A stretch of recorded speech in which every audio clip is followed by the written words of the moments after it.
Bago ko simulan ng kwento, para sa ating mga batang manonood, wag na huwag niyong gagayahin na makikikwento ko dito, okay? Kasi pawang mga eksperto lang ang mga nakakagawa nito.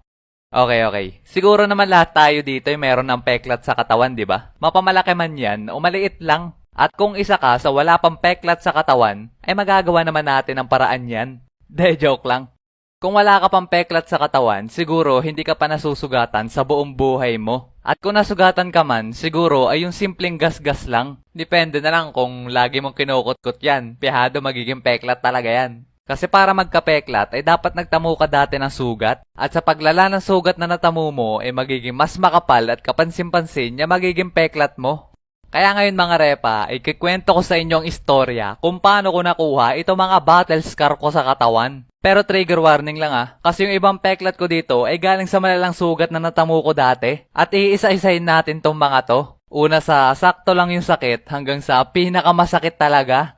Una ay itong mga peklat ko sa tuhod. Nakuha ko tong mga to nung bata pa ako dahil ilang beses na ako nung nadapa. Sure ako madami din kayong ganito pag isa rin kayong malikot na bata katulad ko dati. Kasi para sa akin, hindi ganun kasakit pag nagkakasugat ako sa tuwing nadadapa ako. Mas masakit pa nga yung kahihiyan pag yung madaming tao yung nakakita sa pagkadapa ko. Pero halos lahat naman ng peklat ko dito sa tuhod ay galing lahat sa sugat ko dati nung nadapa ako. Pangalawa ay dito naman tayo sa mga peklat ko sa paa. Yung isa dito ay nung kumaskas yung paa ko sa matalas na bato nung naliligo kami ng mga pinsan ko sa dagat. Ako'y mapayapa nagpo-floating lang noong mga oras na yon. Sabay maya-maya ay hindi ko napansin ay nado na pala ako sa may parte na maraming bato. Kaya nung pagkampay ko ay humampas dun sa matalas na parte ng bato yung paa ko. Talaga naman sobrang hapdi ng paa ko noong mga oras na yon. Dahil siguro sa alat ng dagat kaya humapdi ng ganon. Kaya naman talagang dalas-dali ako sa paglangoy papuntang Pangpang kasi sobrang sakit talaga. Talagang dalas-dali ako sa paglangoy papuntang Pangpang kasi sobrang sakit talaga.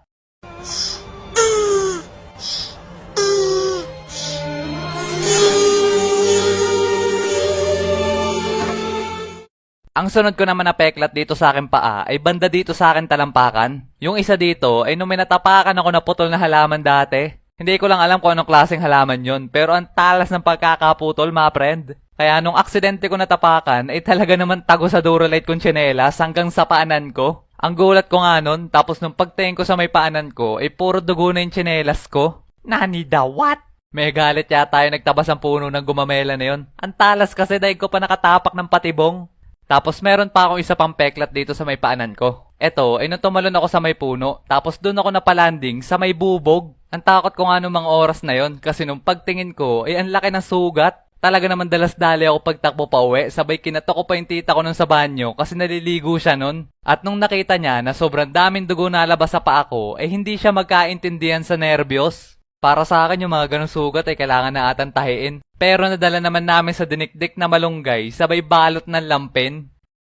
Sunod ay dito naman tayo sa mga peklat ko sa kamay. Yung isa dito ay nakuha ko nung pinaglalaroan ko yung kutsilyo namin dati. Nagmamala Chef Boy Logro ako ng mga oras na yon sa paghihiwa ng kay Mito. Tapos habang nakapokus ako maghiwa nun, ay bigla akong tinawag ng lola ko. Sabay nung nalingat ako, ay tuloy pa rin ako sa paghiwa habang hindi ako nakatingin. Hanggang sa...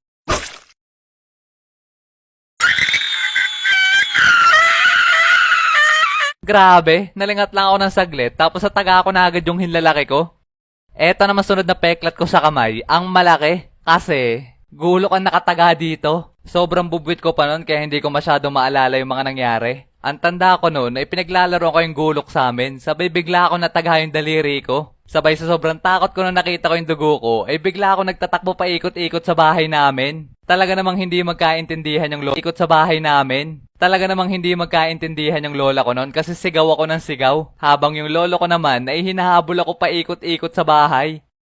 Sunod naman ay dito tayo sa mga peklat ko sa ulo. Madami-dami din akong tama dito. Buti lang hindi ako nagkaroon ng amnesia. At ang pinakamasakit sa lahat ay ito. Daycare pa ako neto pero tandang-tanda ko pa din yung mga nangyari. Recess namin nun tapos naglalaro kami sa playground. Ang nilalaro ko pa nga nun ay yung eroplanong papel. At nung pinalipad ko to ay dun lumanding sa ilalim na nagduduyan ko nakaklase. Alam nyo ba yung duyan na bakal sa playground? Ganon yung dinuduyan ng kaklase ko nun. Sabay nakatayo pa siya kaya sobrang lakas ng duyan niya na mga oras na yon. Di ko lang alam kung ano pumasok sa isip ko para gumapang sa ilalim nun para lang kunin yung papel na eroplano. Feel ko nun habang naagapan para akong sundalo na masabak sa gera. At nung nakuha ko ng eroplanong papel, ay bigla naman akong umupo. At boom! Get ready to let brother go home. Tapos nung paggising ko, ay nasa ospital na ako tapos tinatahi na yung aking noo. Pero meron pa akong isa pang peklat dito sa aking noo. At ito'y nakuha ko nung naglalaro kami ng tapon lata ng mga kaibigan ko. Tapos ang gamit namin na lata ay yung lata ng nido. Sobrang laki nun kaya hirap na hirap namin ihagis yon. Kaya nung ihagis na ng kaibigan ko ay nadulas sa kanyang kamay sabay dumiretso sa akin yung lata.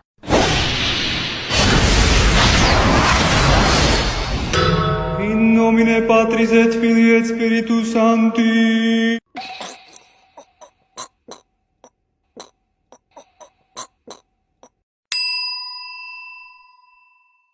Nadugo ba?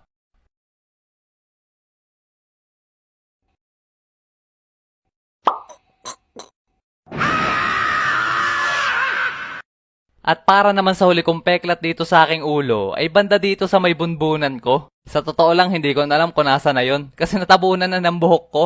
Pero tandang-tanda ko pa yung madugong pangyayari dati nung nakuha ko yon. Bakasyon ko nun dati, tapos tanghalin tapat nun. At grabe yung init ng mga oras na yon. Kaya naisipan ko nun na maligo para maging presko naman yung pakiramdam ko kahit papano. Sabay habang naliligo ako, ay bigla akong may naisip na talaga namang pagsisisihan ko. Ang ginawa ko kasi nun ay iniloblob ko yung ulo ko sa may timba para malamigan. Tapos makalipas ng ilang segundo, nung naubusan na ako ng hininga, ay dalas-dali kong inahon yung ulo ko sa may timba. At pagkatapos nun, ay biglang tumama yung ulo ko dun sa bakal na gripo namin. Talaga naman lula ako ng ilang segundo nun sa sobrang lakas. At nung pagkapa ko sa ulo ko, ay hahanap sobrang daming dugo nung pagtingin ko sa kamay. Tawag ko kagad yung tita ko nun kasi hindi talaga natigil sa pagdugo. At buti na lang talaga at tumigil nung ginawa ulit ng tita ko yung dinikdik na malunggay at binalot sa lampin, combo. Talaga namang kamukha ko ng si Mang Kepweng ng mga oras na yon.